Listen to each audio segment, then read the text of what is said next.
दोस्तों आपको पता ही होगा, मोदी गवर्नमेंट ने इस साल के स्टार्टिंग में ही फर्स्ट टाइम होम बायर्स को 2.5 लाख तक की सब्सिडी अनाउंस कर दी है।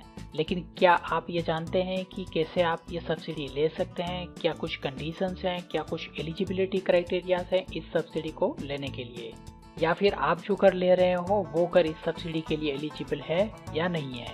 तो दोस्तों आज हम इसी के बारे में बात करने वाले हैं कि क्या कुछ एलिजिबिलिटी क्राइटेरियाज है और क्या कुछ कंडीशंस हैं जो आपको ध्यान में रखनी होंगी। तो चलिए शुरू करते हैं।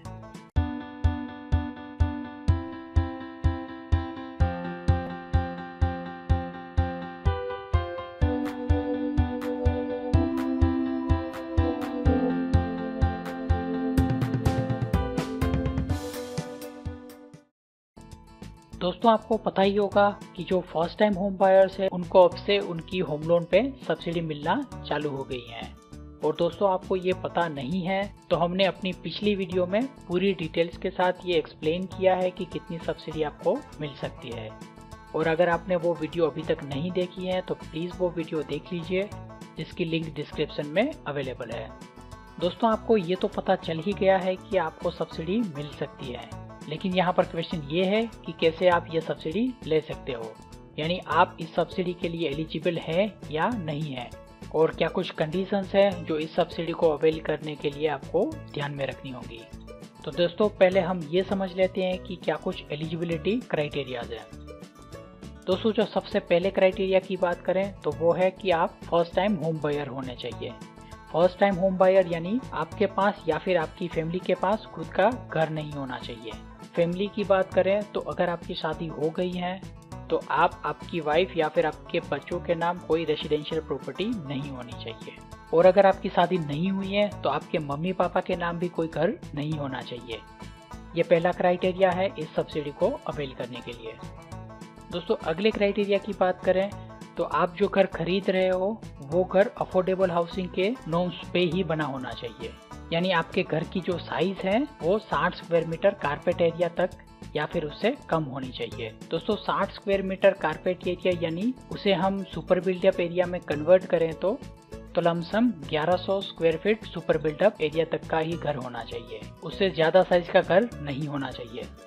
दोस्तों जो अगला क्राइटेरिया है वो है आपकी इनकम, यानी आपकी इनकम 18 लाख या फिर उससे कम होनी चाहिए। आपकी इनकम 6 लाख है तो 6.5%, 12 लाख है तो 4% और 18 लाख है तो 3% ही सब्सिडी मिल सकती है।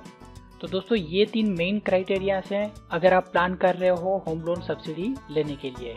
यदि आप ये क्राइटेरियाज फुलफिल कर रहे हो तो कुछ और कंडीशंस हैं जो भी आपको फॉलो करनी होगी।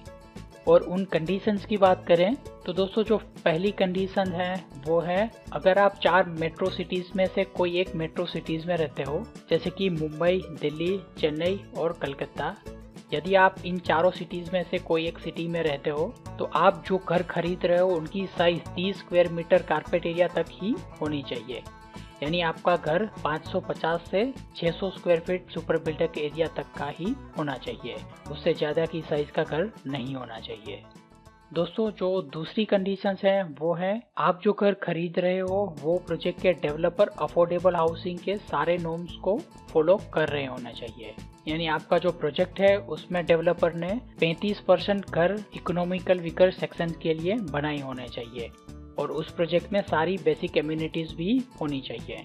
दोस्तों जो अगली कंडीशंस है वो है कि आपको आपकी इनकम के हिसाब से ही सब्सिडी मिलेगी, यानी आपकी इनकम 12 लाख है और आपने 25 लाख की होम लोन करवाई हुई है तो आपको सिर्फ 4% ही सब्सिडी मिलेगी, लेकिन वो आपकी टोटल होम लोन के 9 लाख तक ही मिल सकती है। ऊपर की जो होम लोन बचती है उसमें आपको नॉर्मल इंटरेस्ट रेट ही देना होगा। और अगर आप ये होम लोन दूसरे किसी भी बैंक या फिर NBFC कंपनी में ट्रांसफ़र करवाते हो तो आपको ये सब्सिडी मिलना बंद हो जाएगा, यानी ये सब्सिडी डिसकंटिन्यू हो जाएंगी। तो दोस्तों ये कुछ क्राइटेरियाज और कंडीशंस थी अगर आप होम लोन सब्सिडी लेने के लिए अप्लाई करना चाहते हो तो आपको ये ध्यान में रखनी होगी। दोस्तों फिलहाल के लिए इस वीडियो में इतना ही। मुझे उम्मीद है कि आपको ये वीडियो ज़रूर से पसंद आया होगा। अगर आपका कोई सवाल या सुझाव हो तो नीचे कमेंट करना मत भूलिएगा। और अगर दोस्तों आपने इस वीडियो को अभी तक लाइक या शेयर नहीं किया है तो लाइक भी कर दीजिए और शेयर भी कर दीजिए। और इस चैनल को सब्सक्राइब करना मत भूलिएगा, क्योंकि हम आपके लिए ऐसे ही प्रॉपर्टी अपडेट्स पे बने वीडियो लेकर आते रहते हैं। Thank you very much. जय हिंद।